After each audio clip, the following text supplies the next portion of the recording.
السلام عليكم ورحمة الله وبركاته كلنti wacan kusoo dhawaada darsi cusub oo ka mid ah duruustii ka baxaysay dugsi24.com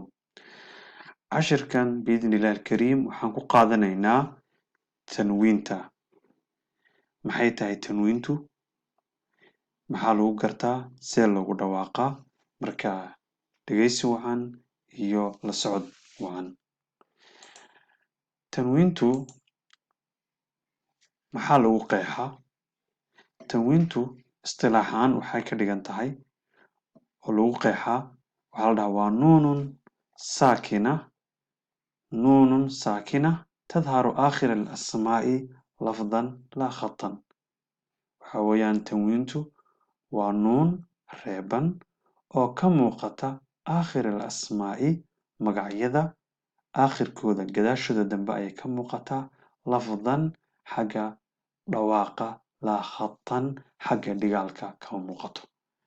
saas ayaa lagu qeexaa marka tanwiintu asal ahaan waa nuun reeban oo la maqlo laakiin aan la arkin tusaale ahaan yaan qaadanaynaa halkan waxaad aragtaa man halkan waxaa ka muuqata reebniin waa man marka tan waa nuuntiyo caadi ah ood maqlayso marka nuuntani waa nuun reeban waa kana man waxa weeyaan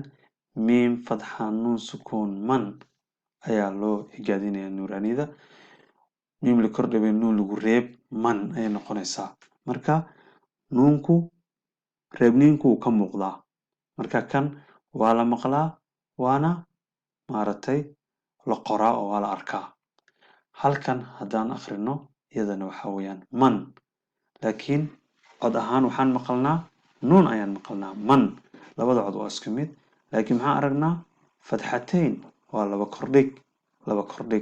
laba kordhigaasi waa tanwiin halkan sidoo kale min ayaan dhahnay min nuunta waan aragnaa reebniin ayaa saaran laakiin min markaan dhahno waxaa hoos yaala kasratayn ama kasrataan ayaa hoos yaala waxa weeyaan waa tanwiin marka tanwiintu waxaa la dhahaa marka waa laba kordhig laba hoos dhig iyo laba godiniin ama laba godaal taas oo ah fatxadii oo maaragtay yani waa laba fatxo laba kasro iyo laba damo intaba tanwiinta ayay noqotaa